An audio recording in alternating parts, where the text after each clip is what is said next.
রাধেশ্বর।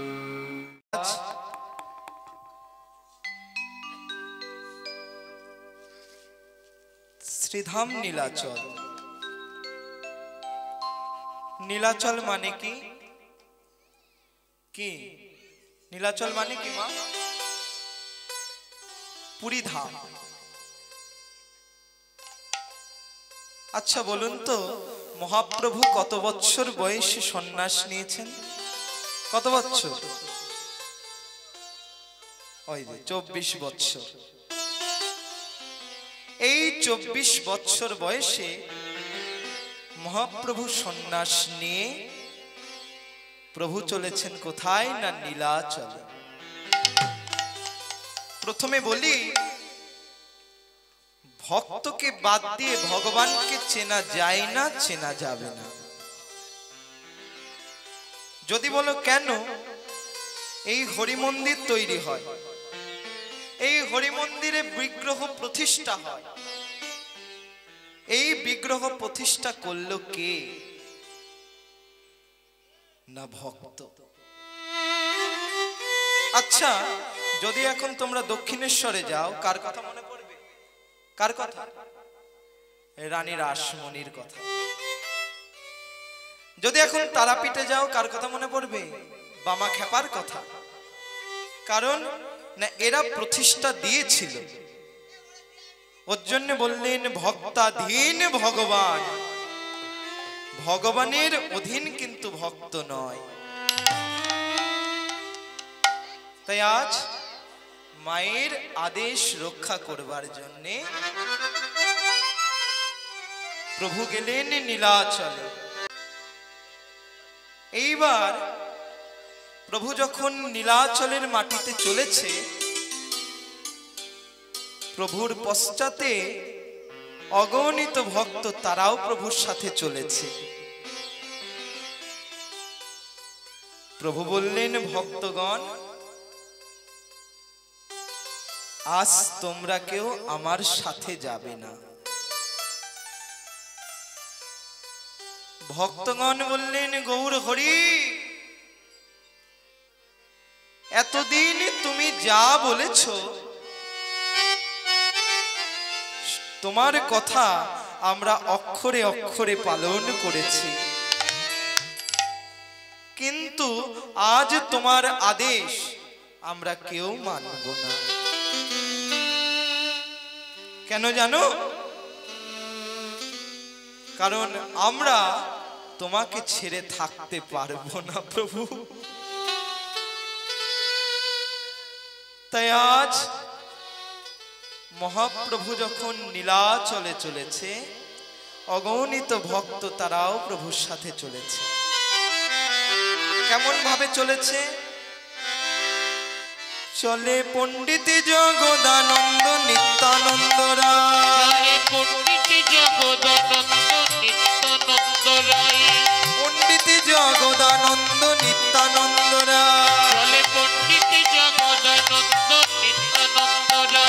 আবার হরি গুণ কীর্তনে পথে চলে যায়। হরি গুণ কীর্তনে পথে চলে যায়। হরি গুণ কীর্তনে পথে চলে যায়। আবার হরি গুণ কীর্তনে পথে চলে যায়। হরি গুণ কীর্তনে পথে চলে যায়। হরি বল হরি বল, হরি বল হরি বল, হরি বল হরি বল, হরি বল হরি বল, হরি বল হরি বল, হরি বল হরি বল। নদীর পথে চলে বলে হরি বল হরি বল। উঠিল আনন্দের রোল হরি বল। আজ উঠিল আনন্দের রোল হরি বল হরি বল। উঠিল আনন্দের রোল হরি বল হরি বল। উঠিল আনন্দের রোল হরি বল হরি বল। আর হরি গুণ কীর্তনে পথে চলে যায়। এবার হরি গুণ কীর্তনে পথে চলে যায়। আবার হরি গুণ কীর্তনে পথে চলে যায়। উলুধ্বনি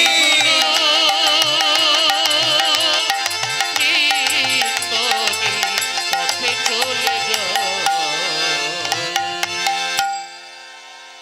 অগণিত ভক্তকে সঙ্গে নিয়ে প্রভু চলেছেন নীলাচলের দিকে। এইবার পথের মাঝে কত জায়গায় প্রভু বিশ্রাম নিলেন, কত জায়গায় প্রভু সেবা গ্রহণ করলেন। অবশেষে জগদানন্দের হাতটি ধরে প্রভু বললেন, জগদানন্দ, বলি কোথায় এলাম বলো তো? আরে আমরা তো বালেশ্বরে এসে গিয়েছি। ও, আমরা বালেশ্বরে এসে গিয়েছি? আচ্ছা, কারা কারা পুরীধামে গিয়েছেন একটু হাতটা তুলুন। পুরীধামে কারা গিয়েছেন?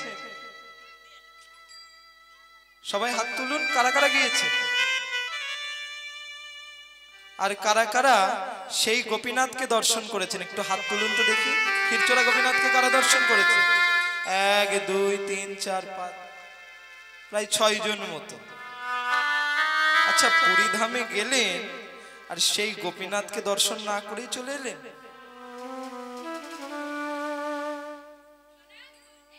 তা আবার যদি কোনোদিন যাও, একবারে সেই গোপীনাথকে দর্শন করে এসো।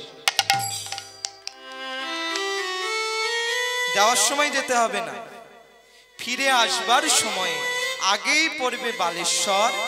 ওই বালেশ্বর স্টেশনে নেমে একবার সেই গোপীনাথকে দর্শন করে এসো। কেন বলছি বারবার? কারণ কানে শোনা আর চোখে দেখা কিন্তু এক নয়। তাই অগণিত ভক্তকে সঙ্গে নিয়ে প্রভু এলেন সেই গোপীনাথ মন্দিরে। চৈতন্য চরিতামৃতে কবিরাজ গোস্বামী পাদ কলম দিলেন কি, আজির মুনা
বললেন, দর্শন করো, এই সেই গোপীনাথ।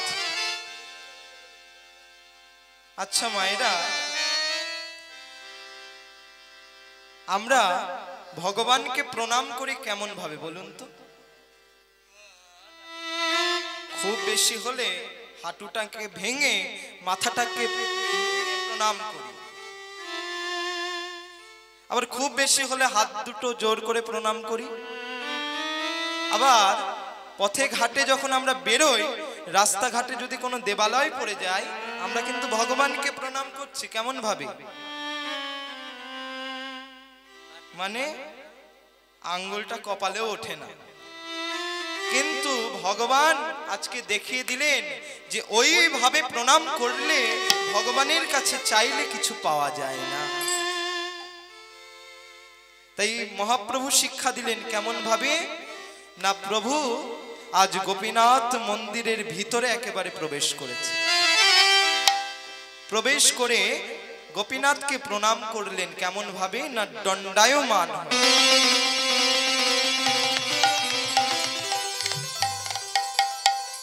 আর যেই প্রণাম করেছে, বাইরে যত ভক্তগণ তারা দাঁড়িয়ে আছে, তারা হরির ধ্বনি, জয়ধ্বনি, শঙ্খের ধ্বনি, হুলুধ্বনি করে উঠল। কেন? বলি তারে পাদে পদ্ম নিকট,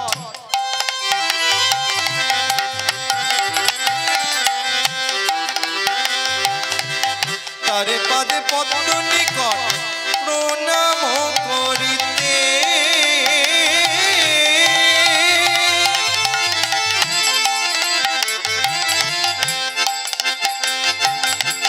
তারে পুষ্প চূড়া পড়িল প্রভুর মাথেতে।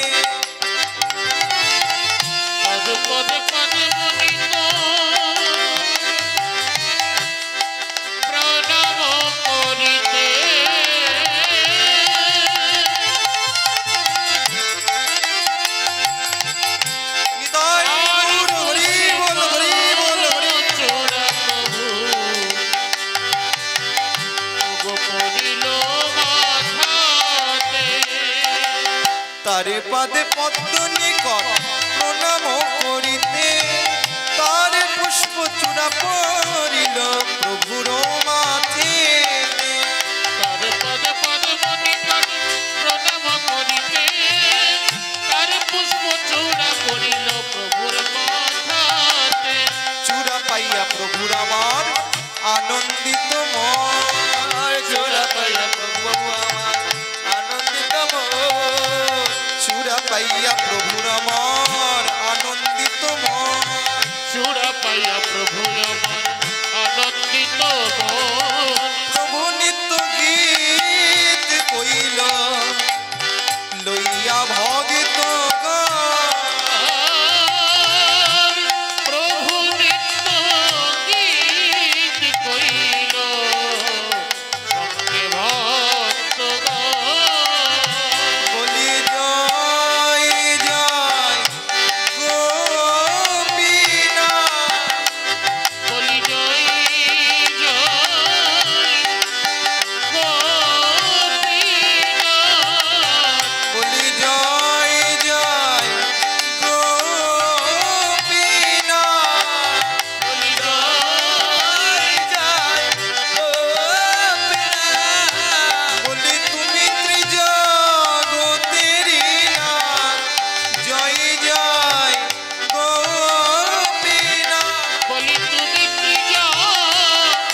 মহারাজ প্রভু কি করলেন, সেই গোপীনাথের মাথায় যেই পুষ্প চূড়াটি ছিল, মহাপ্রভু যেই প্রণাম করলো সেই পুষ্প চূড়াটা খসে গিয়ে আজকে মহাপ্রভুর মাথায় পড়েছে। কারণ মন্দিরের মধ্যে যেই গোপীনাথ দাঁড়িয়ে আছে সে হলো অচল গোপীনাথ, কথা বলতেও পারে না আবার চলতেও পারে না। আর মন্দিরের মধ্যে যিনি প্রণাম করেছে তিনি হলো কলিযুগ পাবন অবতার সচল গোপীনাথ। তাই সেই পুষ্প চূড়াটা হাতে নিয়ে প্রভু মন্দিরের জগমোহনে এসে বসলেন। আচ্ছা মা, জগমোহন বলতে কাকে বলি? জগমোহন মানে কি না, জগমোহন মানে হলো, দেখবেন অনেক মন্দিরে নাট মন্দির থাকে, সেই নাট মন্দিরকে বলে জগমোহন। সেই ফুলের তোড়াটা হাতে নিয়ে প্রভু ভক্তগণকে বলছে, একি বসো বসো বসো, তোমরা সবাই বসো। আজ অগণিত ভক্ত তারা বসেছে, তাদের মধ্যমণি হয়ে আজকে প্রভু বসলেন।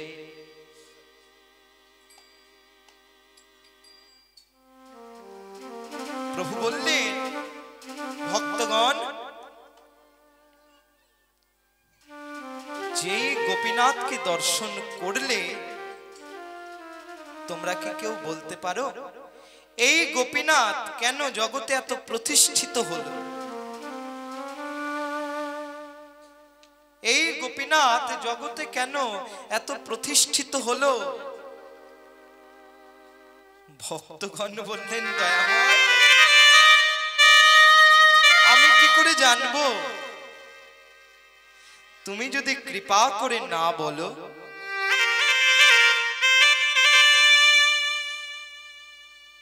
প্রভু বললেন,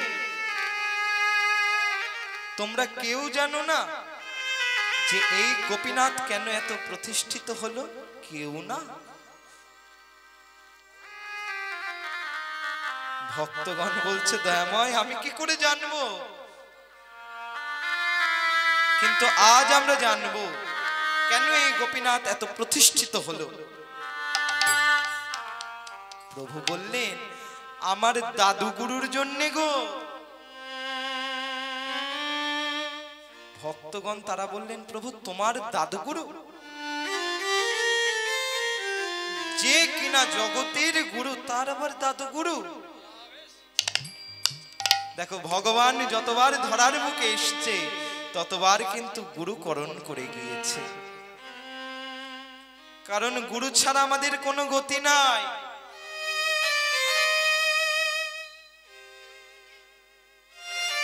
ভক্তগণ তারা বলছে, প্রভু তোমার আবার দাদু গুরু? যে কিনা জগতের গুরু তার আবার দাদু গুরু? মহাপ্রভুর গুরুকে না ঈশ্বরপুরী, আর ঈশ্বরপুরীর যিনি দীক্ষা গুরু তিনি হলেন মাধবেন্দ্র পুরী। লৌকিক লীলায় এই মাধবেন্দ্র পুরী হলো গুরুর গুরু, মানে দাদু গুরু। প্রভু বললেন, তবে বলি শোনো, আমার সেই দাদু গুরুর কথা।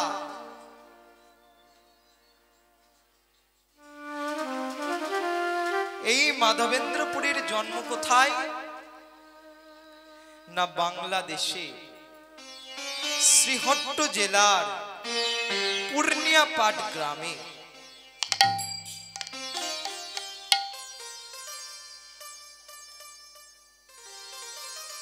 এই মাধবেন্দ্রপুরী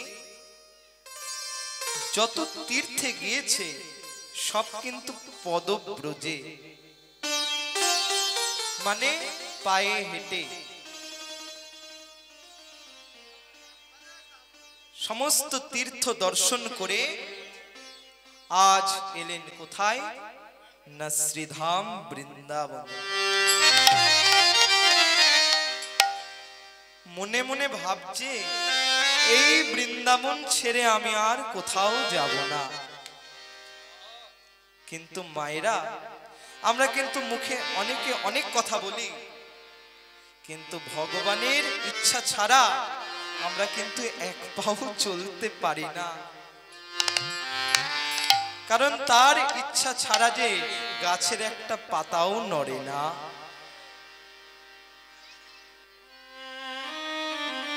এই মাধবেন্দ্রপুরী আসলেন বৃন্দাবনে, এসে দর্শন করলেন কাকে? না ভাগ্যবতী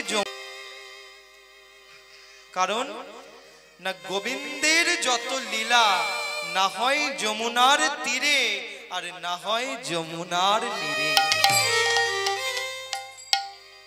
তাই বৃন্দাবনে গেলে প্রথমে দর্শন করতে হয় ভাগ্যবতী যমুনা মাই।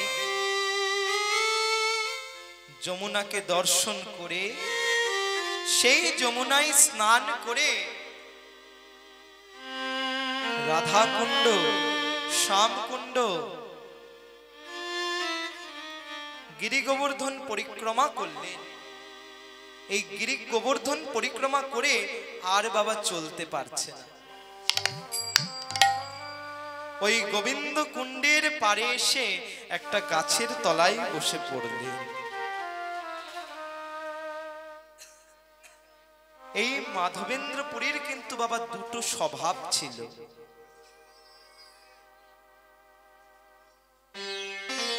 প্রথম স্বভাবটি কি? এই মাধবেন্দ্রপুরী অহর্নিশি হরিনাম করে। অহর্নিশি মানে সারা দিন আর সারা রাত। কথাটা শুনতে একটু কেমন কেমন লাগলো, তাই না? আমরা জানি যে মানুষ জেগে থাকলে নাম করে, কিন্তু মানুষ যদি ঘুমিয়ে পড়ে সে কি নাম করতে পারে? বললেন পারে, কিন্তু বাবা সবাই কিন্তু পারে না। যারা সত্যিকারের মহন্ত হয়, যারা সত্যিকারের সাধু হয়, তারা ওই নাম এমন ভাবে অভ্যাস করে যে জেগে থাকলে তো তারা নাম করে, কিন্তু যখন তারা ঘুমিয়ে পড়ে ওই জিহ্বাটা কিন্তু থামে না। জিহ্বাটা সর্বসময়ের জন্য lock lock lock lock lock lock করতেই থাকে, এইটার বন্ধ হয় না। ওর জন্য মাধবেন্দ্রপুরী জেগে থাকলেও নাম করে, আবার ঘুমিয়ে পড়লেও নাম করে। শাস্ত্রকার বললেন, তুণ্ডে তাণ্ডবিনী রতিং বিতুনাত তুণ্ডাবলী লব্ধয়ে। ঘুমিয়ে থাকলেও নাম করা যায়। এই গেল তার একটি স্বভাব। আর দ্বিতীয় স্বভাবটা কি?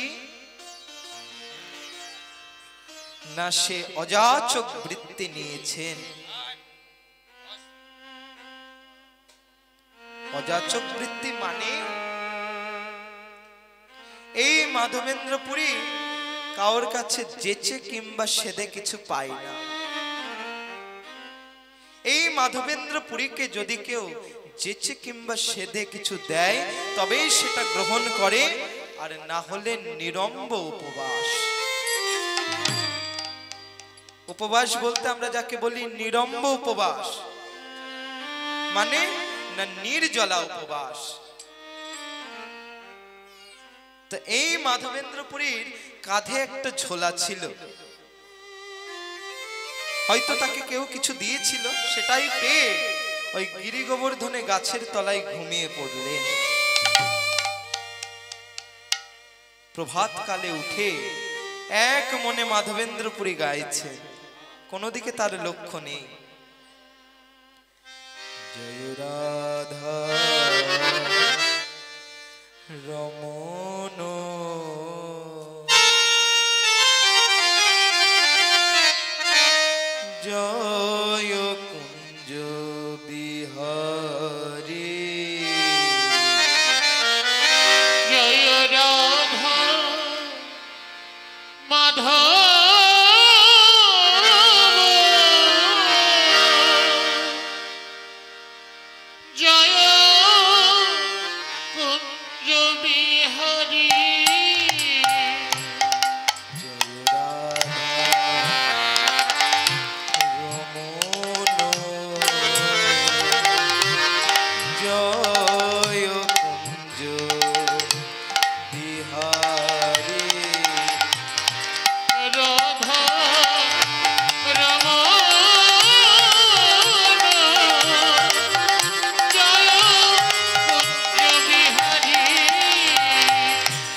আপন মনে বাবা নাম করছে,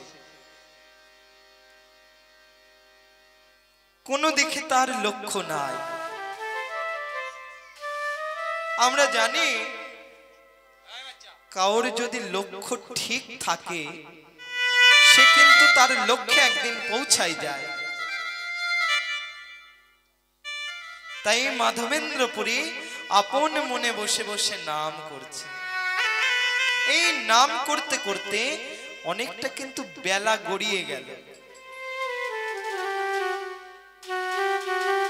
তখনও বাবা কিচ্ছু পায়নি। মনে মনে ভাবছে নাই বা জুটলো, আজকে বরঞ্চ আমি নামই করি বসে বসে। আপন মনে বসে বসে নাম করছে। আর নাম করতে করতে হঠাৎ দেখছে একটা ছোট্ট ছেলে মাধবেন্দ্রপুরীর সামনে এসে দাঁড়ালে। কিন্তু ছেলেটার হাতে ওইটা কি? একটা দুগ্ধ ভাণ্ড হাতে নিয়ে সেই ছোট্ট ছেলেটা মাধবেন্দ্রপুরীর সামনে এসে দাঁড়ালেন। মাধবেন্দ্রপুরী এক দৃষ্টিতে সেই ছেলেটার দিকে তাকিয়ে আছে, আবার সেই ছেলেটা এক দৃষ্টিতে মাধবেন্দ্রপুরীর দিকে তাকিয়ে আছে। কিন্তু কেউ কিন্তু বাবা মুখে কিছু বলছে না। এই দেখতে দেখতে অনেকটা সময় কেটে গেল।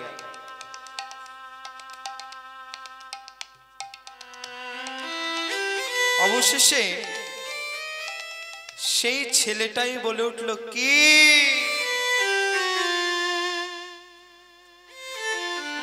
বলি তখন থেকে অমন করে চেয়ে চেয়ে কি দেখছো? বলি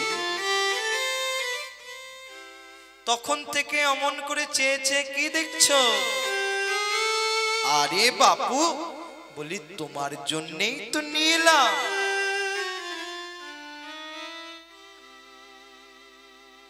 আমার জন্য নিয়ে এলি? এই ছেলে বলি আমার জন্য কি নিয়ে এলি রে? এই দেখো দুগ্ধ গো দুগ্ধ।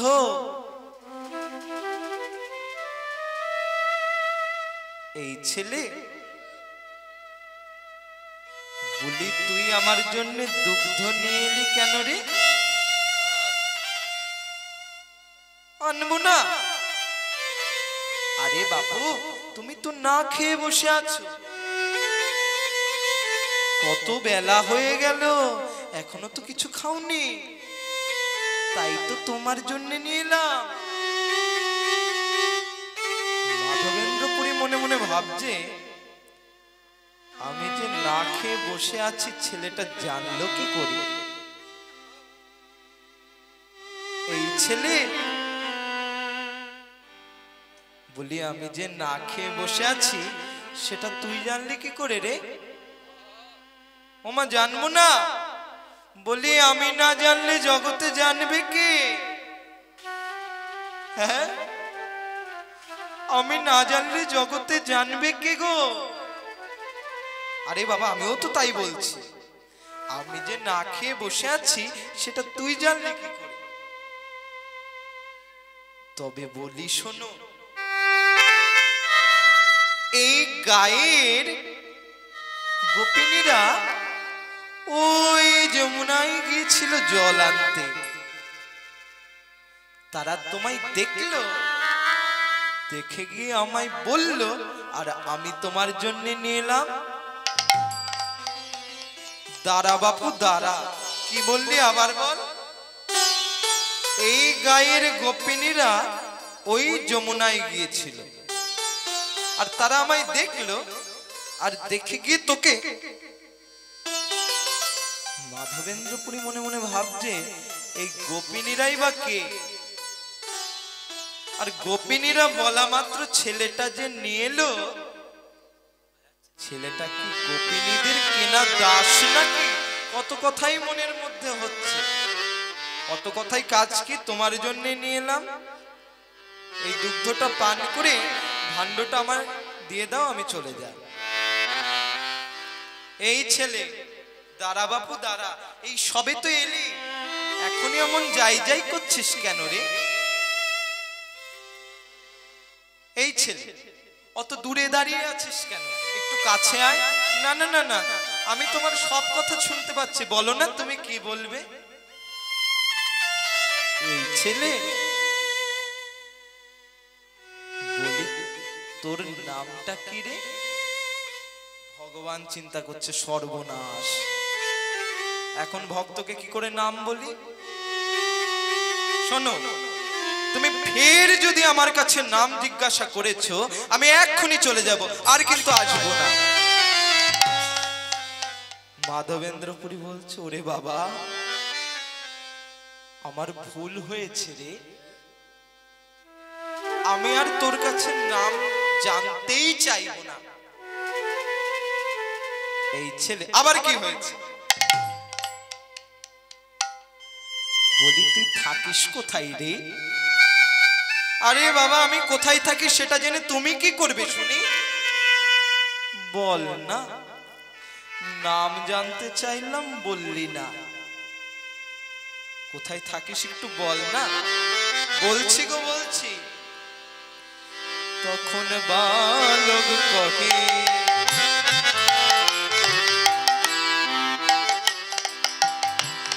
গোপই আমি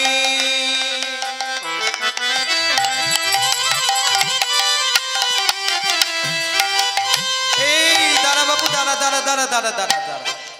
যেই বলেছে গোপ আমি, এই তুই কি গোয়ালার ছেলে নাকি? হ্যাঁ গো হ্যাঁ, আমি গোয়ালার ছেলে। মাধবেন্দ্রপুরী মনে মনে ভাবছে, গোয়ালার ছেলে যে এত সুন্দর দেখতে হয় তা তো আমার জানা ছিল না। ছেলেটার গায়ের রংটা একটু কালো, কিন্তু যে একবার ওর মুখের দিকে তাকাবে সে আর মুখ ফিরিয়ে নিতে পারবে না। তখন বালক কহে,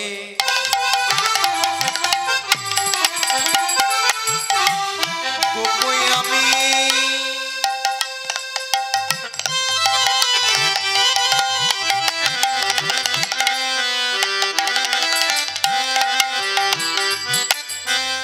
ওগোই গ্রামেতে বসি,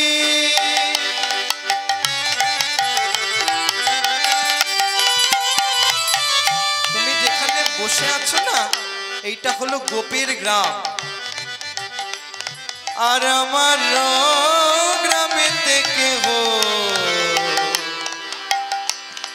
না রহে উপবাসী। তখন বালক কহে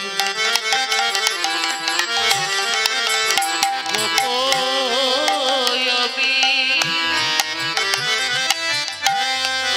এই গ্রামে থাকি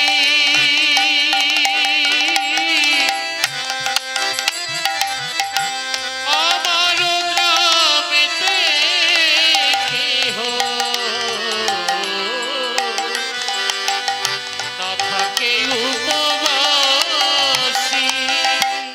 বালক কহে বালক কহে বালক কহে গোপই আমি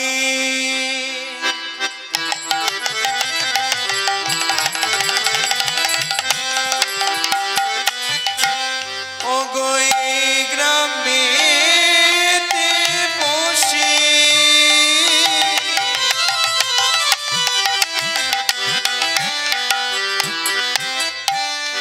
আমার গ্রামে থেকে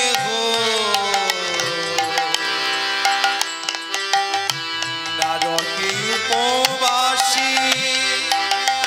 বালক কহে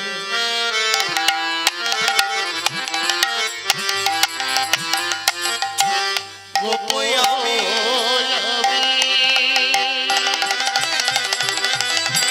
নিতাই গৌর হরি বল হরি বল হরি বল।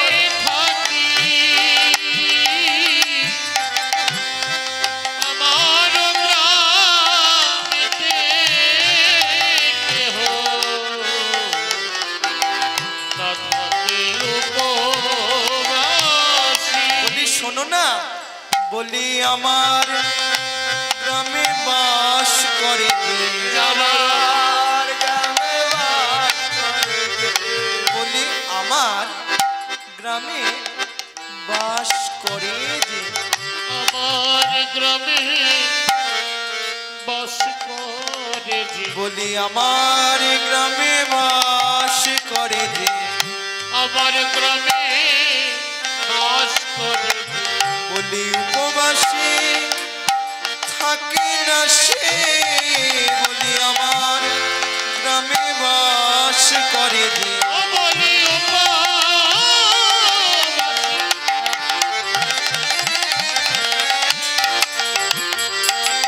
কেউ থাকে না রে বলি আমার গ্রামে বাস করে যে বলি উপবাসী থাকে না সে বলি আমার গ্রামে বাস করে যে হরি বল হরি বল হরি বল। গ্রামে বাস করে যে বলি উপবাসী থাকে না সে বলি আমার গ্রামে বাস করে যে নিতাই গৌর হরি থাকে না রে আমার গ্রামে বাস করে যে উপবাসে থাকে না সে আমার গ্রামে বাস করে যে হরি বল হরি বল হরি বল। উপবাসে থাকে না রে আমার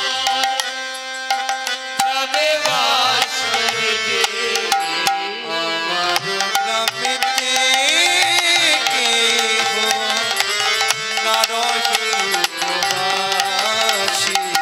আমার গ্রামেতে কেহ না রহে উপবাসী। শুনলে শুনলে আমি এই গ্রামেই থাকি। এই নাও ধরো বাপু ধরো এই দুগ্ধটা পান করে ফেলো তো আমি ভাণ্ডটা নিয়ে চলে যাই। এই ছেলে তুই তো আমার জন্য দুগ্ধ নিয়ে এলি কিন্তু আমি তো খাবো না। খাবে না কেন? এই শুনছো খাবে না কেন? তুমি জানো এই ভাণ্ডটা বড্ড ভারী, আমি কি বইতে পারি? আমি এতটুকু একটা ছেলে, আমি কি এই ভাণ্ডটা বইতে পারি? লীলার এক পাশে দাঁড়িয়ে বৈষ্ণব মহাজন বললেন, যে কিনা বাম হাতের কনিষ্ঠ অঙ্গুলি দিয়ে গিরি গোবর্ধন ধারণ করেছিল, তার চাইতেও কি বেশি ভারী? খাও না গো। বললাম তো আমি খাবো না। খাও না গো। আমি খাবো না, খাবো না, খাবো না, এই আমি বলে দিলাম। হ্যাঁ। খাবে না কেন? খাবে না কেন তোকে বলতে হবে? আমার ইচ্ছা, আমি খাবো না, এই আমি বলে দিলাম। হ্যাঁ। খাও না গো। বললাম তো আমি খাবো না। খাও না গো। আরে মহা মুশকিলে পড়েছে। বললাম তো আমি খাবো না। খাও না গো। এই যে যতবার ছেলেটা খাবো না খাবো না বলছে, ততবার কিন্তু একটু একটু করে মাধবেন্দ্র পুরীর দিকে এগিয়ে আসছে। জানতে হবে তো ভক্তের মনের ইচ্ছাটা কি। মাধবেন্দ্র পুরী মনে মনে ভাবছে, আয় আয়, আরেকটু এগিয়ে আয়, আরেকটু এগিয়ে আয়। একবার যদি আমি আমার হাতের নাগালে তোকে পাই, আমি তোকে ধরবো, আর ধরলে আর তোকে ছাড়বো না।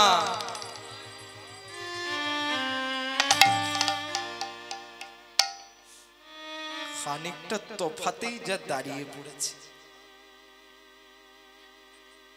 কিন্তু জানতে হবে যে ভক্তের মনের ইচ্ছাটা কি।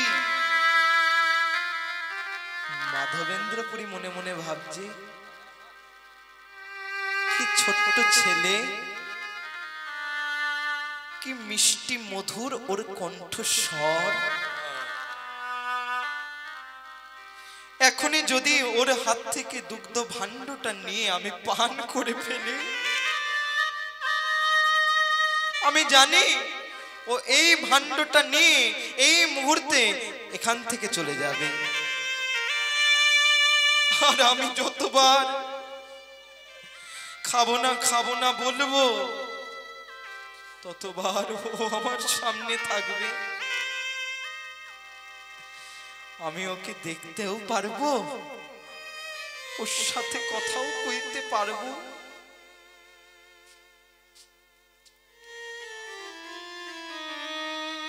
ছোট্ট ছেলেটা বলল, তুমি খাবে না তো? না, আমি খাবো না। ঠিক তো? হ্যাঁ হ্যাঁ, ঠিক ঠিক ঠিক, আমি খাবো না, খাবো না, খাবো না। শোনো বাবু, তোমার জন্য যখন কষ্ট করে বয়ে বয়ে আমি দুগ্ধ নিয়ে এসেছি, তোমাকেই খেতে হবে। তবে বলি শোনো, এই দুগ্ধ ভাণ্ডটাকে আমি এখানে রেখে গেলাম। তুমি তোমার ইচ্ছা মতন দুগ্ধ খেয়ে নিও। তবে আমি যাই। এই, তুই সত্যিই চলে যাচ্ছিস নাকি? হ্যাঁ গো হ্যাঁ, আমি আর দাঁড়াতে পারবো না। ওরে শোন, তুই আরেকটু দাঁড়া। বললাম না আমি গোয়ালার ছেলে, আমার অনেক গায়ে আছে। এখন গিয়ে আমার সেই গায়ের দুধ দুইতে হবে, আমি আর দাঁড়াতে পারবো না। ওরে শোন, তুই আরেকটু দাঁড়া, আমি তোকে আরেকটু দেখি। না, আমি আর দাঁড়াতে পারবো না। ওরে শোন, তুই আরেকটু দাঁড়া, আমি তোকে আরেকটু দেখি। না, আমি আর দাঁড়াতে পারবো না। ওরে শোন, তুই আরেকটু দাঁড়া, আমি আর দাঁড়াতে পারবো না। যা, চলেই গেল। এত বলি গেলা বালক না দেখিয়ে মাধব পুরীর চিত্ত হইল চমৎকার।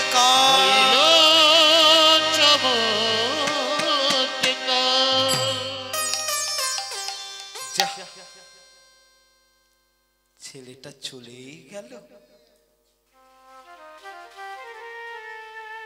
কি সুন্দর কথা বলছিল ছেলেটা। আহ কি মিষ্টি মধুর ওর কণ্ঠস্বর। চলেই গেল, এখন কি করি? ভাণ্ডটা হাতে নিয়ে মনে ভাবছে, ছেলেটা তো বলে গেল যে আবার এসে ভাণ্ডটা নিয়ে যাবে। না না, এখন যদি এসে দেখে আমি দুগ্ধ পান করিনি, মনে বড় কষ্ট পাবে। না না না না না, ওইটুকু ছেলের মনে কষ্ট দিয়ে আমার উচিত হবে না। তার চাইতে বরং পান করেই ফেলি। তুলসী পত্র নিবেদন করে এক চুমুকে অর্ধেকটা দুধ পান করে ফেলেছে। আহ কি ভালো, কি ভালো, কি সুন্দর, কি সুন্দর, কি মধুর, কি মধুর, কি শৈষ্ঠব গন্ধ। এই বৃন্দাবনে আমি অনেক দিন ধরে রয়েছি, কিন্তু এমন মধুর দুগ্ধ তো আগে কোনোদিন পান করিনি। আবার খাই, আরেক চুমুকে সম্পূর্ণ দুগ্ধটাই পান করে ফেলেছি। এইবার ভাণ্ডটাকে ধুয়ে মেজে উপুর করে রেখেছে। যেই দিকে ছেলেটা গেল সেই দিকে এক দৃষ্টিতে তাকিয়ে আছে।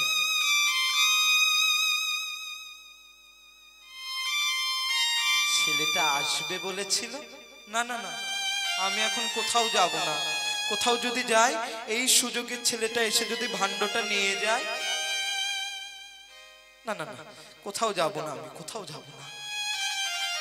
এক দৃষ্টিতে বসে আছে। ছেলেটা আসবে বলেছিল, প্রতীক্ষা, প্রতীক্ষার চাইতেও দীর্ঘ অপেক্ষা। ছেলেটা বলেছিল আসবে। থাকে না সে বলি আমার গ্রামে বাস করে যে,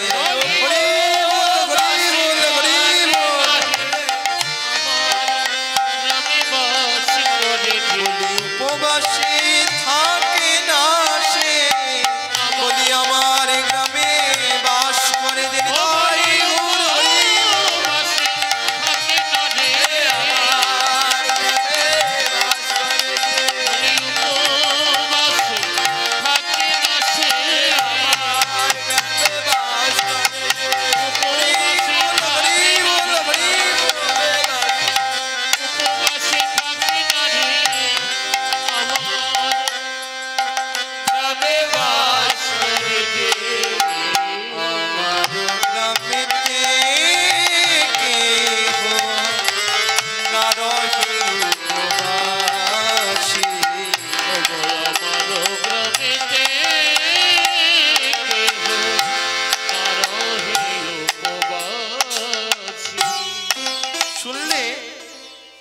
শুনলে আমি এই গ্রামেই থাকি।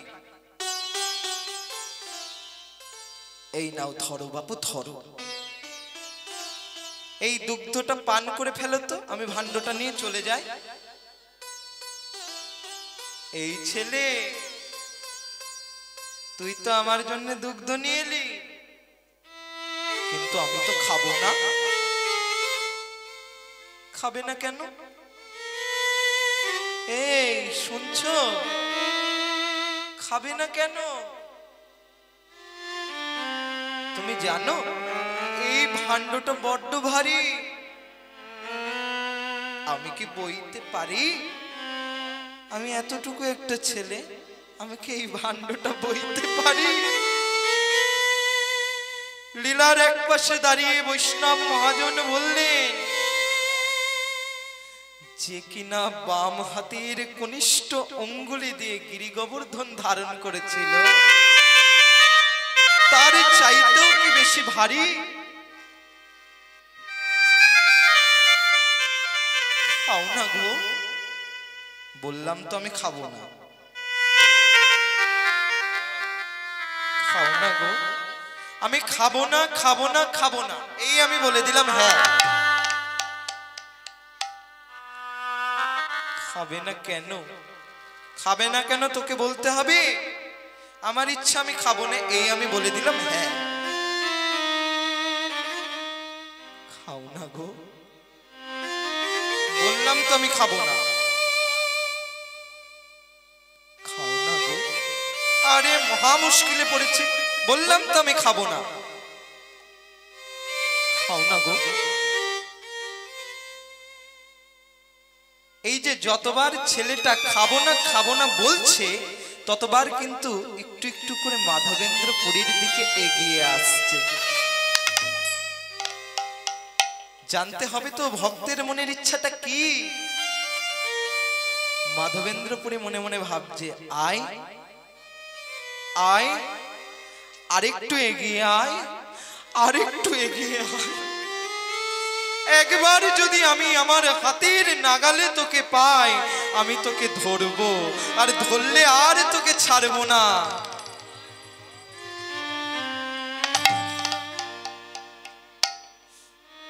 খানিকটা তফাতেই যা দাঁড়িয়ে পড়েছে, কিন্তু জানতে হবে যে ভক্তের মনের ইচ্ছাটা কি। মাধবেন্দ্র পুরী মনে মনে ভাবছে, কি ছোট্ট ছেলে, কি মিষ্টি মধুর ওর কণ্ঠস্বর। এখনই যদি ওর হাত থেকে দুগ্ধ ভাণ্ডটা নিয়ে আমি পান করে ফেলি, আমি জানি ও এই ভাণ্ডটা নিয়ে এই মুহূর্তে এখান থেকে চলে যাবে। আর আমি যতবার খাবো না বলবো, ততবার ও আমার সামনে থাকবে। আমি ওকে দেখতেও পারবো, ওর সাথে কথাও কইতে পারবো।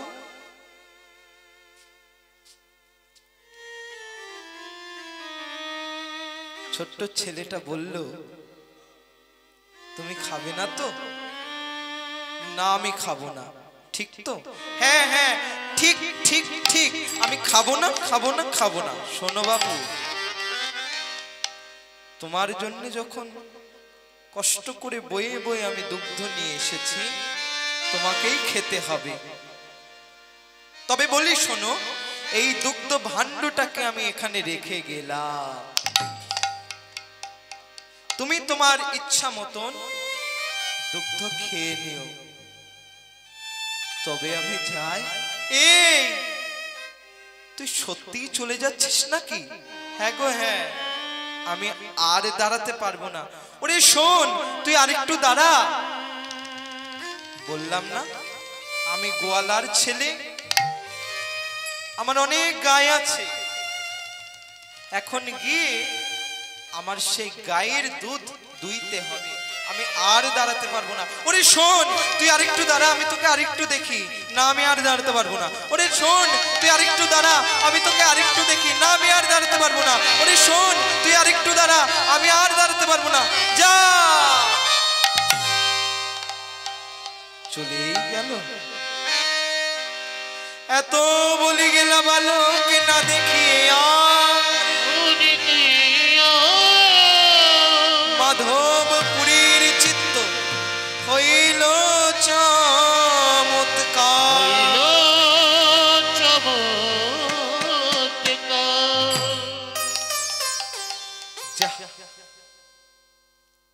ছেলেটা চলেই গেল। কি সুন্দর কথা বলছিল ছেলেটা। আহ, কি মিষ্টি মধুর ওর কণ্ঠস্বর। চলেই গেল। এখন কি করি? ভাণ্ডটা হাতে নিয়ে ভাবছে, ছেলেটা তো বলে গেল যে আবার এসে ভাণ্ডটা নিয়ে যাবে। না না, এখন যদি এসে দেখে আমি দুগ্ধ পান করিনি, মনে বড় কষ্ট পাবে। না না না না না, ওইটুকু ছেলের মনে কষ্ট দিয়ে আমার উচিত হবে না। তার চাইতে বরং পান করেই ফেলি। তুলসী পত্র নিবেদন করে এক চুমুকে অর্ধেকটা দুধ পান করে ফেলেছে। আহ, কি ভালো, কি ভালো, কি সুন্দর, কি সুন্দর, কি মধুর, কি মধুর, কি শৈষ্ঠব গন্ধ। এই বৃন্দাবনে আমি অনেক দিন ধরে রয়েছি, কিন্তু এমন মধুর দুগ্ধ তো আগে কোনোদিন পান করিনি। আবার খাই, আরেক চুমুকে সম্পূর্ণ দুগ্ধটাই পান করে ফেলেছি। এইবার ভাণ্ডটাকে ধুয়ে মেজে উবুর করে রেখেছে। যেই দিকে ছেলেটা গেল সেই দিকে এক দৃষ্টিতে তাকিয়ে আছে।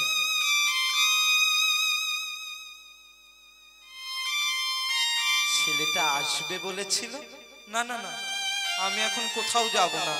কোথাও যদি যাই, এই সুযোগে ছেলেটা এসে যদি ভাণ্ডটা নিয়ে যায়, না না না, কোথাও যাব না, আমি কোথাও যাব না। এক দৃষ্টিতে বসে আছে। ছেলেটা আসবে বলেছিল, প্রতীক্ষা, প্রতীক্ষার চাইতেও দীর্ঘ অপেক্ষা। ছেলেটা বলেছিল আসবে,